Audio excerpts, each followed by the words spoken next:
The CD's moderator, Matthew Schuchman, and actor Shohreh Aghdashloo and Strait from The Expanse.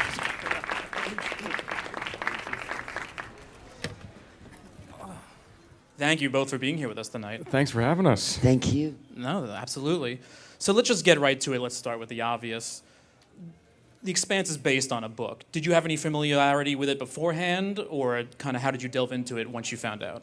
I did. I had read the first two books before I got involved, and was a huge fan. I'm afraid I had no idea. I wish I did, because if I knew, I would have been even more excited when I was offered the role. And all I said, it was Hawk Ostby, one of the writers of Children of Men and Iron Man. So I immediately said, yes, I'm doing it. He said, don't you want to read it? I said, you wrote it, didn't you? He said, but it's based on some novels. And I said, I will read it, but I'll do it. And so I wish I had. So you haven't gone back yet at all to look at it? Yes, of course. As soon as we started filming it, I started reading the books. I started with the second book. I cheated because my character is in the second book, really, not in the first one. Did you all see any differences between the characters that were written for you for television that compared to the book? We stay pretty true to the books themselves. I mean, we wanted to do our best to honor the novels themselves because they are so beloved. And we actually had the two novelists. James S.A. Corey is actually two people. It's Ty Abraham and Daniel Frank.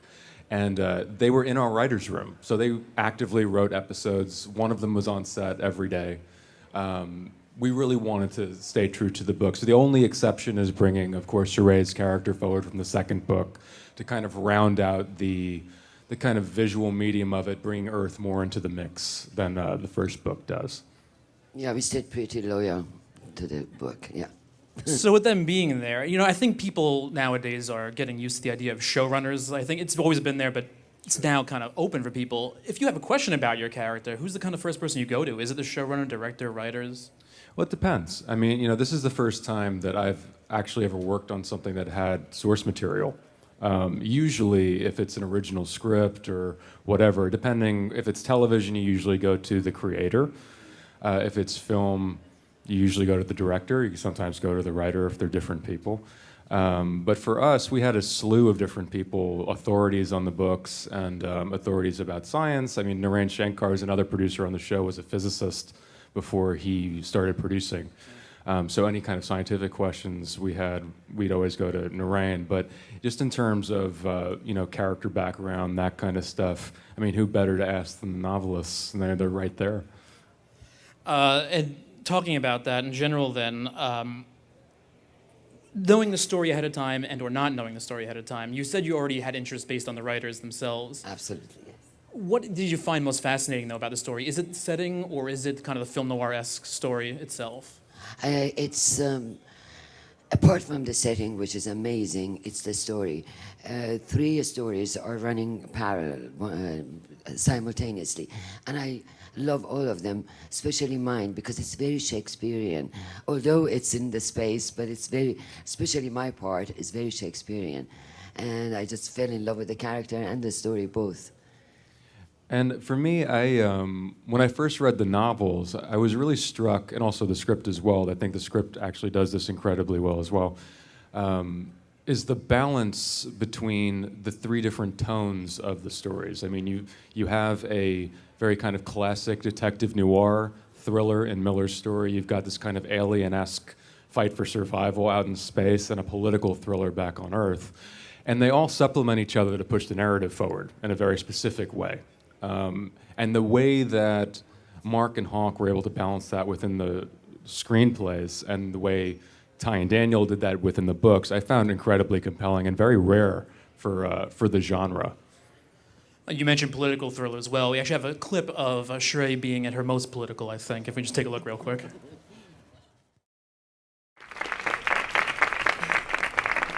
Cold War is over. This is something new. Well, change a few nouns there, and we're not all that different from anything happening today. That's what I love about this. Another thing that I loved about this piece when I read it, although set 200 years from now, but it relatively speaks for today. It's just for the audience to decipher the codes and find out who is who. It's amazing. Does it feel strange, though, the idea that this fantasy is a lot closer to reality than one would want to think? Is it a strange?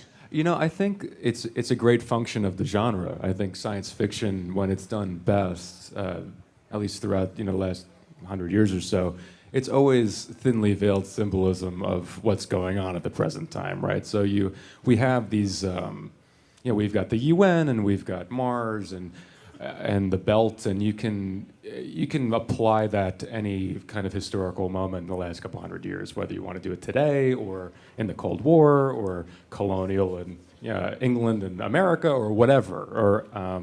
But it allows people to discuss or talk about these issues and have it be digestible and not isolating to the audience. So. We have this kind of otherworldly, large world-building element to the show, but we're also talking about topics that really relate to everybody today and relatable to everybody today. Speaking of specifically, since you mentioned it is the UN still. Yeah. You don't necessarily have to go out and talk to somebody who works at the UN to kind of get an idea what they do, but do you kind of have that access if you wanted it? Of course we do. What I love about my character, and we have in common, is that we don't take no for an answer. So we do our best to save Mother Earth. Earth must come first. But then, of course. Well, I mean, did you have a lot of soldier, astronaut, ice truckers to talk to? So many ice truckers to talk to. I did most of my research based off of the books.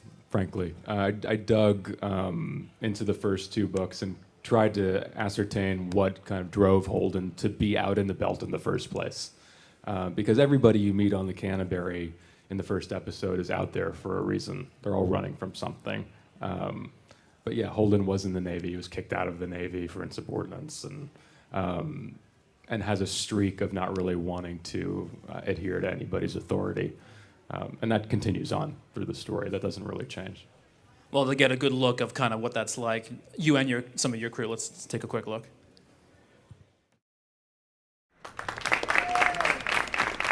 Very angry young man. You're very angry. Super angry.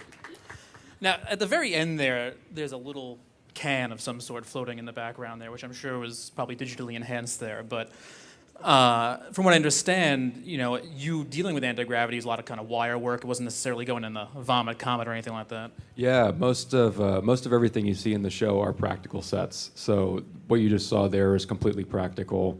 And whenever we were doing Zero G, it was all on wires, and we had a choreographer there every time to make sure that we were moving correctly and making sure it kind of applied to the scene in the correct way.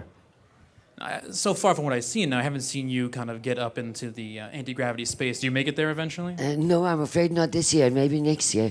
I'm really looking forward to it. And people keep asking me about sex without gravity, and I said, I have no idea.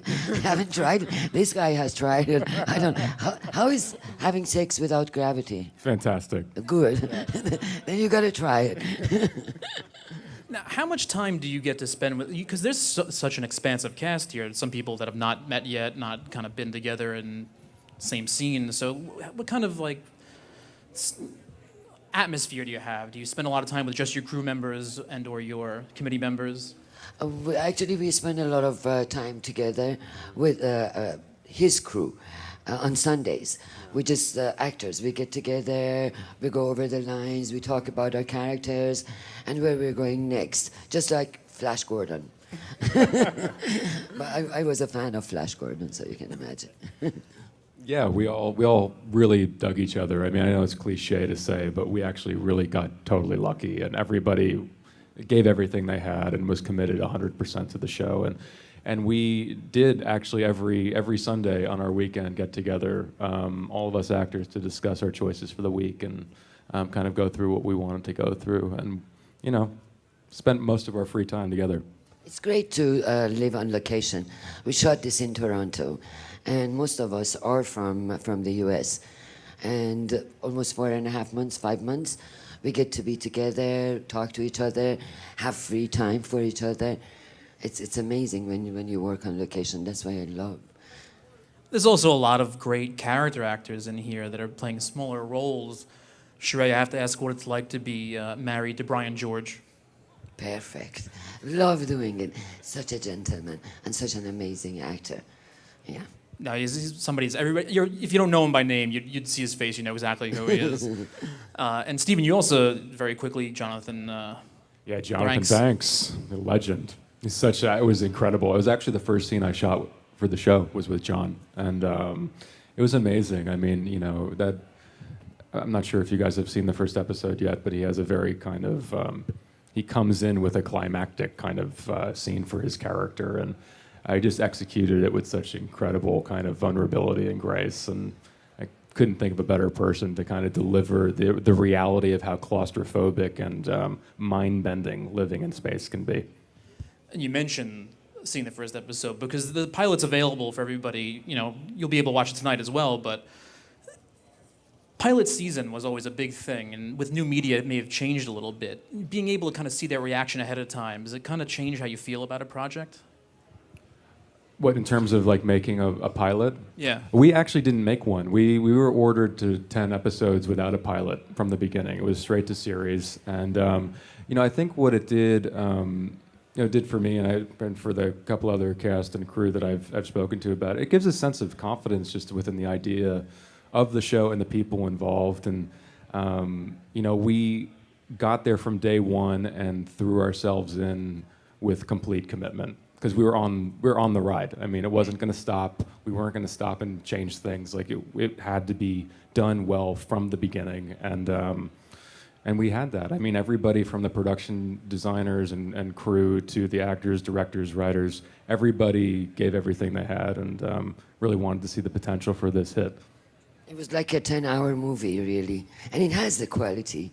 It has the quality of movie when you watch it. I was watching it the other day and I was thinking, this looks like a film more than television. But I guess it's larger than television. Well, I mean, television's becoming the new film in a way, and actually maybe you can both speak to, because you both had experience in television before, or maybe, you know, because you had Magic City, the difference between maybe premium television to broadcast television or basic cable television.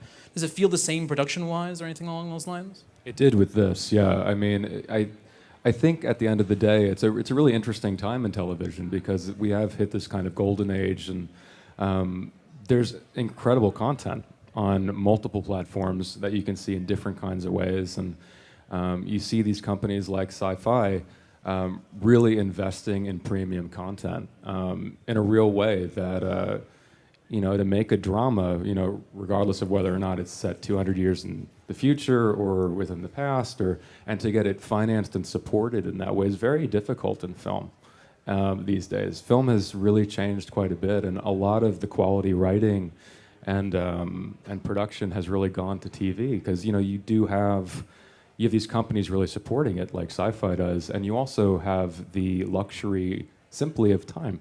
You know, you have 10 hours to tell a story, so every step that the character makes or the story goes, you have the time to make it justified. Every step of the way, you can have incremental growth as opposed to it being kind of at a faster pace in film, which I think is attractive to a lot of artists. It's great for the actors as well, because overnight, you're at the heart of the people. When I did House of Sand and Fog, after the movie was even nominated for an Oscar, Ben Kingsley and I, people would barely recognize me. After 24, no matter where I went, people would immediately recognize me. Are you the woman on 24? Everywhere. Morocco, Jordan, Tunisia. In Morocco, this 10-year-old boy was following me at the bazaar, and I was afraid. I turned around and I said, "What do you want?" And he said, "Madame, c'est artiste." I said, "Oui." He said, 24, 24. I said, "I give you a sandwich and a coin, and just don't let others know who I am. Just let me get out of here as soon as possible." Overnight, people would recognize you, and if they like what they're watching, immediately you're at their hearts, which is perfect for an actor. You also now have other ways for people to recognize you as well. And kind of, I always like to ask this question, the idea that I love there are people out there who go, I'll do this really big budget movie so I can make something smaller of my own. you have a voice in the very popular game Destiny, as well as others, but that's something that would Mass pay off, I Effect imagine. 1, Mass Effect 2. That's where I get to play Captain.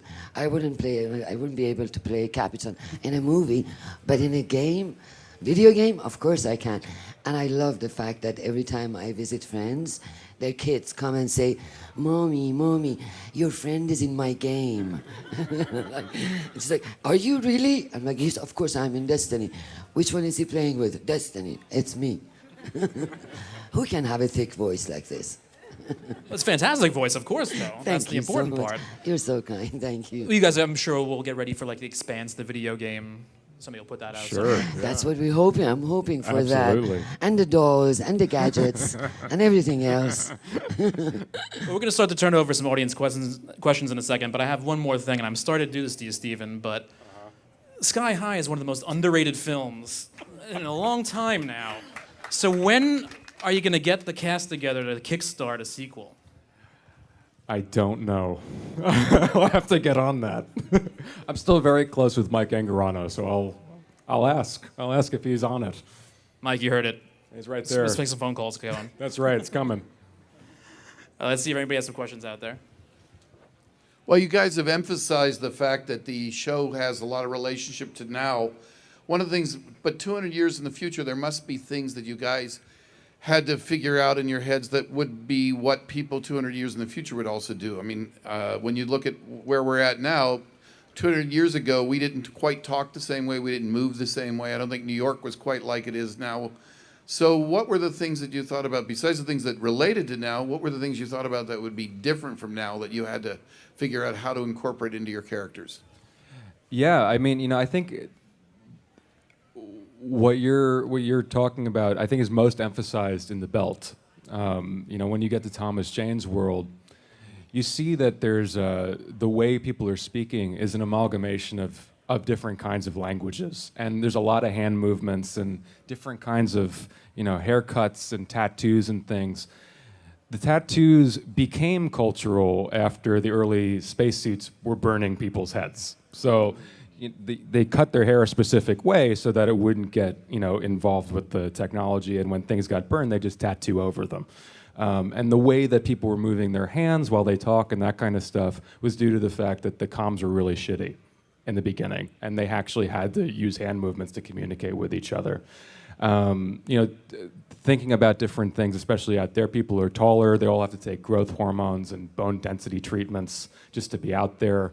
So people have all these different kinds of physical deformities, and you start to see the human race starting to evolve into a different physicality out there, to the point where they can't even come back to Earth. It's actual torture, just having them hang there on the wall. So I think while it speaks, the show in and of itself, politically, sociopolitically, whatever you want to call it, speaks to a lot that's going on today. We've taken race out of it and more put a geographic part onto what divides people. So people are defined not necessarily by the way they look, but more where they're from. So Mars and Earth and the Belt all have very distinct cultures and of themselves. When I was reading it, trying to make myself ready to portray this role, obviously I was thinking of the same thing. And I thought maybe the pace is going to change. Future people are faster. But then I was thinking of my heroes. Indira Gandhi, 50 years ago. Margaret Thatcher, 36 years ago. Madeleine Albright, 28 years ago when I got to know her. Secretary Clinton, still. Contemporary. There is no difference. They're all focused. They all have that poker face that you can tell. And I thought, maybe I'm lucky in this way because politicians don't change. They have the same ingredients throughout the history, and they do not change. Even Caesar's face, every time I look at the movies, I see that Caesar had a poker face, and we couldn't tell exactly what he was thinking of. So politicians don't change, in my opinion. We don't know. We'll see in 200 years. Hi, I'm a huge fan. Huge fan. Love Sky High, loved Magic City. Huge fan.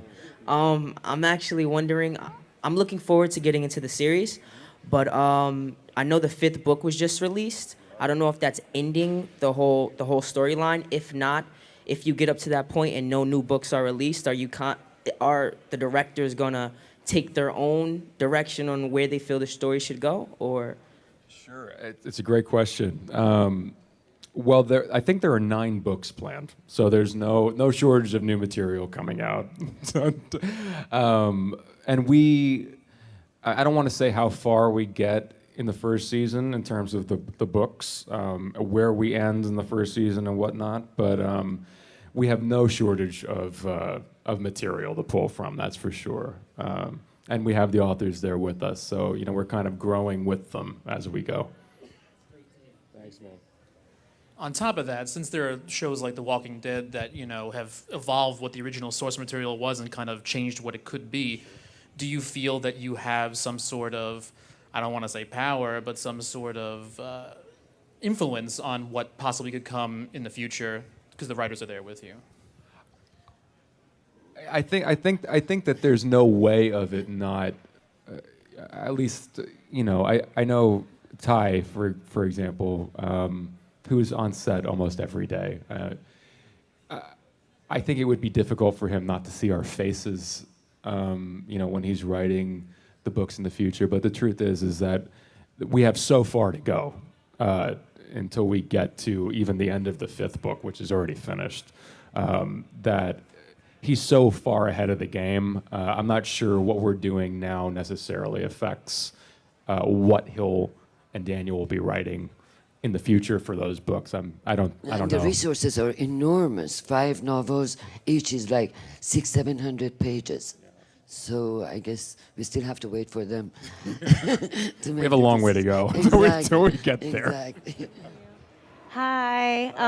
I just wanted to say first off that I am a fan of the things that you've done in the past, especially Believe. That episode you did, I was crying. Oh my gosh, you were so good. But I just wanted to ask, more of grounded in reality, how has working on the project changed you in your life after working on it? How have you evolved? Yeah. Immensely. It was amazing. What happens in the show, it's just like 24. For me, it's a mixture of 24 and a Star Wars. Because whatever the show suggests or foresee, it happens. Episode 9, 8 or 9, I ask a politician friend of mine who lives on Mars. I say, Frank, why do you live on Mars? Because I'm not happy with the idea. I'm afraid of Mars. And that at any given moment, they may take over the Earth and take our resources. So I'm not very keen on this idea of Frank. I said, Frank, why do you live there? He says, because I like the environment. I say, why not Albuquerque? It looks the same. Which it looks the same. I had not seen Albuquerque until last week. It looks the same. I've seen the picture of Mars. Anyhow, he says, look, darling, I like to live on Mars because of the fact that we had a garden here on Earth and we turned it into a rock. Over there, they inherited a rock and through a common goal, they turned it into a garden. When I was reading it, I thought, how beautiful, how poetical, how philosophical. Went back to LA. I live in a gated community in the suburb. Had a letter from the Homeowners Association saying, get rid of your pots and plants. You won't be able to save them because you can only water your plants twice a week. How could you save roses and geraniums in the pots twice a week? So I had to call him Sir Charles. I said, Sir Charles, come and take my flowers. He said, what about the pots? I said, take the pots too, I don't need them. After he left, I poured a cup of tea for myself, went to the backyard, and I literally cried because I noticed how I am turning my backyard into a rock. That's how. We're running out of water. Global warming is not a joke. It sure isn't. It's happening already. What about you? Yeah, for me, the show, I think, just personally had an incredible kind of effect. I mean, working on a a show of this size and of this many moving parts with so many great artists in front, behind the camera, writing our scripts, directing episodes, creating these sets that we were literally blowing up every 2 weeks. It was an incredible collaborative experience on the scale that I'd never worked on before, and it was a very inspiring place to be, an inspiring place to work, and it's nice to see that it's possible. Hi. It's always good when books that turn into shows stay true to the books. So what was it when you read the books that you were like, this is this characteristic or this thought or whatever of my character that I want to stay true to and I want to project in the show? Well, my character starts chapter 5, second book. Christian Avasarala, a politician who comes from a tribe of politicians, a master manipulator. She believes that the end justifies the means, and believe me, she's supposed to be the Undersecretary Deputy of the United Nations, but her knowledge exceeds her title. She knows everybody's names at the UN. She knows everybody's psychological profiles, background, pay rates. She even knows who is sleeping with whom. So when I was reading this description, I thought, I have to be there, and I have to play it as perfect as possible, because this woman is perfect.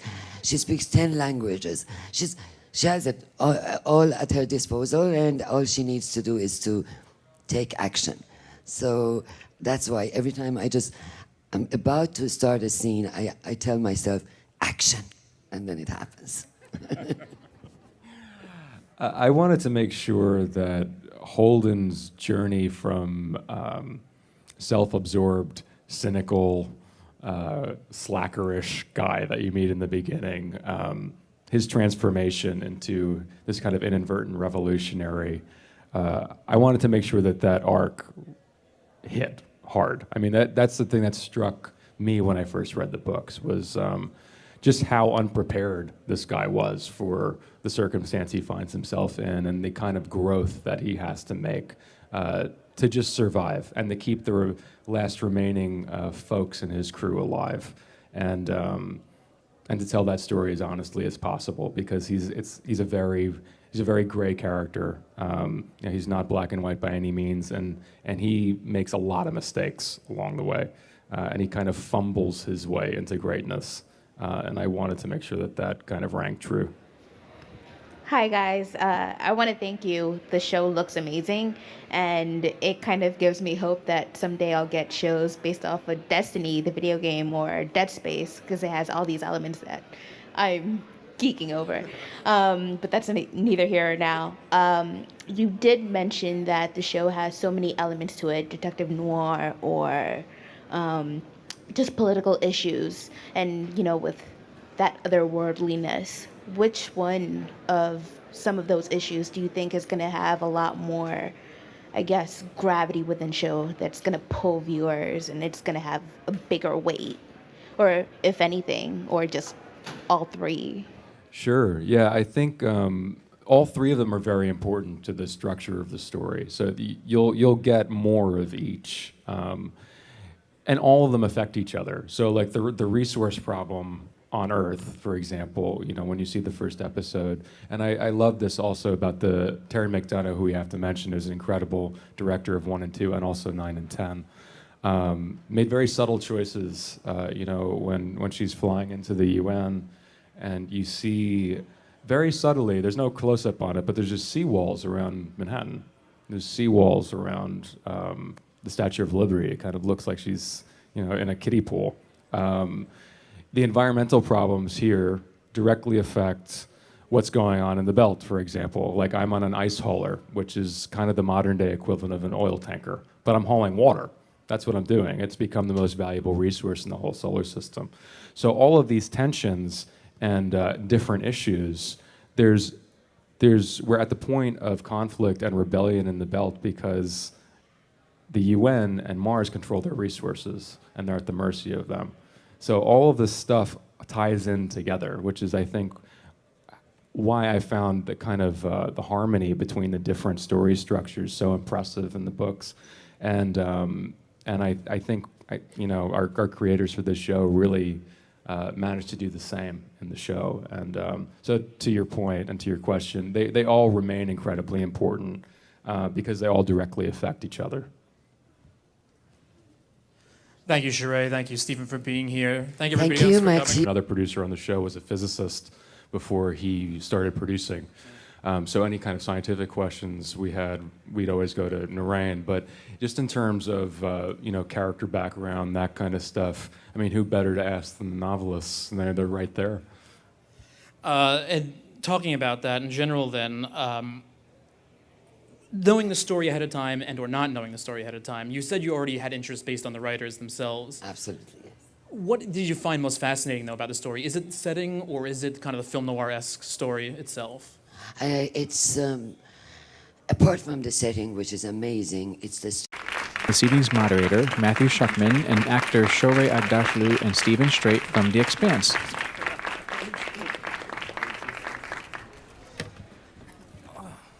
Thank you both for being here with us tonight. Thanks for having us. Thank you. No, absolutely. So let's just get right to it. Let's start with the obvious. The Expanse is based on a book. Did you have any familiarity with it beforehand, or kind of how did you delve into it once you found out? I did. I had read the first 2 books before I got involved, and was a huge fan. I'm Huge afraid fan I of had them. no idea. I wish I did, because if I knew, I would have been even more excited when I was off. We stay pretty true to the books themselves. I mean, we wanted to do our best to honor the novels themselves because they are so beloved. And we actually had the 2 novelists. James S.A. Corey is actually 2 people. It's Ty Abraham and Daniel Frank. And they were in our writer's room. So they actively wrote episodes. One of them was on set every day. We really wanted to stay true to the book. So the only exception is bringing, of course, Shohreh's character forward from the second book to kind of round out the kind of visual medium of it, bringing Earth more into the mix than the first book does. Yeah, we stayed pretty loyal to the book. Yeah. So with them being there, I think people nowadays are getting used to the idea of showrunners. I think it's always been there, but it's now kind of open for people. If you have a question about your character, who's the kind of first person you go to? Is it the showrunner, director, writers? Well, it depends. I mean, this is the first time that I've actually ever worked on something that had source material. Usually, if it's an original script or whatever, depending, if it's television, you usually go to the creator. If it's film, you usually go to the director. You can sometimes go to the writer if they're different people. But for us, we had a slew of different people, authorities on the books and authorities about science. I mean, Narayan Shankar's For the role, and all I said, it was Hawk Ostby, one of the writers of Children of Men and Iron Man. So I immediately said, yes, I'm doing it. He said, don't you want to read it? I said, you wrote it, didn't you? He said, but it's based on some novels. And I said, I will read it, but I'll do it. And so I wish I had. So you haven't gone back at it all to look at it? And yes, of course, as soon as we started filming it, I started reading the books. I started with the second book. I cheated because my character is in the second book, really, not in the first one. Did you all see any differences between the characters that were written for you for television compared to the book?